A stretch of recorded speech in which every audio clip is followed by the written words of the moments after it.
After the tragic end of Ferdinand Magellan in the Philippines, the Spanish crown hesitated to return. The memory of that disaster lingered for decades, but by 1542, the lure of the islands and their rumored riches proved irresistible once more. A man named Ruy López de Villalobos set sail from Mexico across the vast Pacific, leading 6 ships and about 400 souls. His mission was to claim new lands for Spain and to finally establish a colony in the mysterious islands that had taken Magellan's life. Ignoring his navigator's warnings, Villalobos steered toward Mindanao. He dreamed of finding ports full of Chinese and Malay merchants, but instead found isolation and hardship. The weather turned cruel and supplies ran out. The men ate whatever they could find and sickness followed.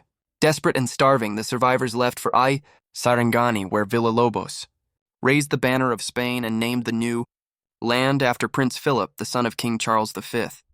It was there that a Portuguese ship appeared bringing a message from the nearby Moluccas. The Portuguese accused the Spanish of trespassing on their territory and demanded an explanation. Letters went back and forth, both sides claiming ancient rights. When Villalobos tried to return to Mexico, storms struck again. His remaining ships were seized by the Portuguese. Villalobos was imprisoned and never saw Spain again. More than 20 years later, Spain made another attempt. In November 1564, Miguel López de Legazpi sailed west from Mexico, determined to succeed where others had failed. After a long voyage, his fleet reached the islands in February 1565. They landed at Cebu in the heart of the archipelago. Resistance came from local rulers, but the Spanish conquered the island and built a settlement. This marked the beginning of Spanish rule in the Philippines, a rule that would last more than 3 centuries. From Cebu, the Spanish expanded to the island of Panay in 1568. There, they clashed with Muslim pirates who attacked the new colony. To secure the area, Legazpi sent his captain Martin de Goiti north to conquer Manila and Tondo, 2 thriving trading ports. Tondo surrendered, but Manila resisted. After a brief battle, the Spanish burned it down and rebuilt it as Nueva Castilla. Though the name never lasted, the city became the capital of the Spanish East Indies. The name Manila endured across the centuries, eventually becoming Manila. Spain's conquest was slow and deliberate. Catholic missionaries followed close behind the soldiers. They built churches, schools, and hospitals. Through faith and education, they transformed local culture and society. Settlers came not only from Spain, but also from Mexico, creating a unique blend of cultures. Many who arrived from Spain were debtors or criminals sent to start new lives in distant lands. Others were priests and officials carrying the authority of the crown. The missionaries held immense influence. They brought religion and knowledge. The Spanish built fortresses called presidios to defend their settlements from raiders. These stone walls became symbols of Spanish might. Yet not all Filipinos accepted this new rule. In 1587, several Datis local chiefs plotted to overthrow the Spanish. They sought help from Brunei and Borneo, appealing to shared faith among Muslims who resented Catholic rule. They even reached out to Japan, but their allies never came. A spy revealed the plan to the Spanish. The rebellion was crushed before it began. The Datis were executed, their heads displayed as a warning. The Spanish faced danger from beyond the islands as well. The Portuguese remained rivals until the Iberian Union in 1580 briefly united Spain and Portugal under one king. Chinese pirates raided coastal towns but never posed a major threat. Japan demanded tribute, claiming old rights over the islands, yet in time trade brought peace. The greatest danger came from the Dutch, who waged war against Spain in Europe and carried that conflict into Asia. The Dutch controlled Indonesia while Spain held the Philippines. Across the seas, their ships clashed, but no clear victory emerged. Behind these battles lay a deeper struggle between Catholic Spain and Protestant Dutch rebels. The same war that tore Europe apart spilled into the Pacific. When the 30 Years' War ended, the fighting in Asia faded, though mistrust remained. In 1599, King Philip ordered a referendum among the people of the Philippines to legitimize Spanish rule. The result was never in doubt. With that, Spain declared its authority recognized by the inhabitants themselves, at least on paper. Under Spanish control, the Philippines became another link in the empire's global chain. Its purpose was to serve the crown, to supply goods to Spain, and to stand as a gateway to Asia. The islands were governed through the viceroyalty of New Spain in Mexico. Yet unlike Mexico or Peru, the Philippines brought little wealth to the Spanish treasury. Maintaining the colony cost more than it earned, but its location was too valuable to abandon. Spanish administrators imposed new systems of agriculture. The encomienda turned land into royal property, and the people into laborers who owed part of their harvest to the crown. Tobacco, coffee, indigo, and sugar became the main crops. Rice remained essential for survival, but most profits flowed to Spain. Trade was restricted to Spanish ships and ports, cutting off the islands from free commerce with their neighbors. In the 18th century, new wars reached the Pacific. During the 7 Years' War, Britain and Spain found themselves on opposite sides. The British saw an opportunity. Manila was a rich prize sitting on the trade routes of Asia.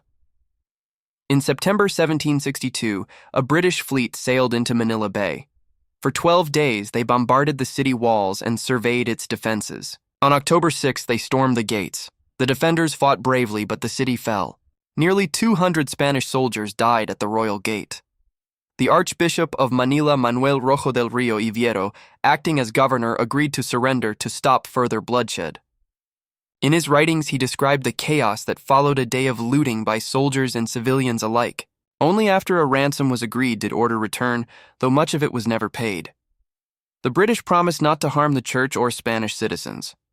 Outside the city, Spanish officials escaped to Pampanga, led by Simon de Anda y Salazar, who declared himself governor-general.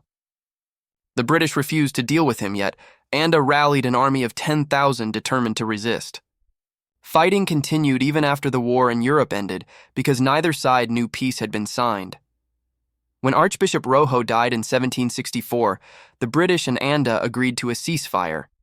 Almost at the same moment, orders arrived from Europe ending the war. Spain was to retain the Philippines. In April 1764, the British withdrew, leaving behind ruins but not conquest. The 19th century brought change. Across the world, industrialization transformed trade. The Philippines found itself drawn into the global economy. In 1834, Spain opened Manila and other ports to international trade. Wealth began to flow, and with it came opportunity. The old encomienda system was dismantled. Private farms and businesses emerged.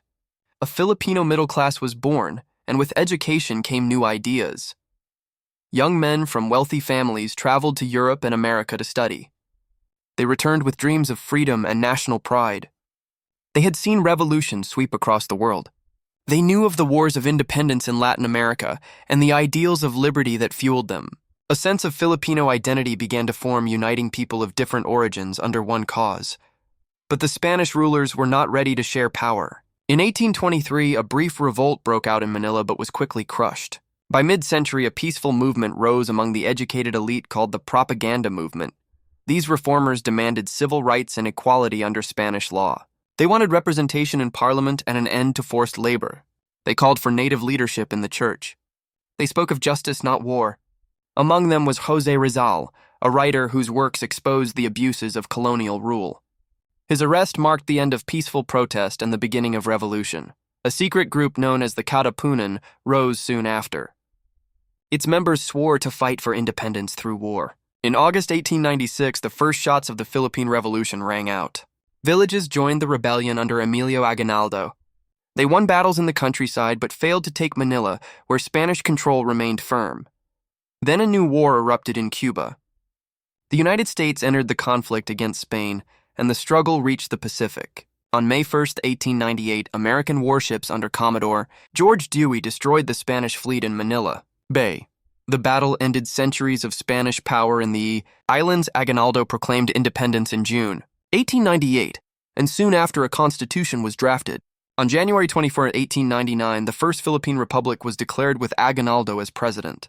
It was a moment of triumph after 300 years of colonial rule. Yet the United States refused to recognize the new republic. War broke out once more, this time between Filipinos and Americans. The Philippine-American War brought immense suffering. By its end, the Philippines had fallen under American control, becoming an unofficial territory of the United States. True independence would not come until 1946, but the spirit of the revolution lived on. From the doomed voyage of Villalobos to the battles of Aguinaldo, the story of the Philippines under Spanish rule was one of endurance. Across centuries of conquest and faith trade and war, the Filipino people forged their own identity. They survived the weight of empire and the tide of ambition. Out of that struggle, a nation was born, one that would one day stand free at last beneath its own sun.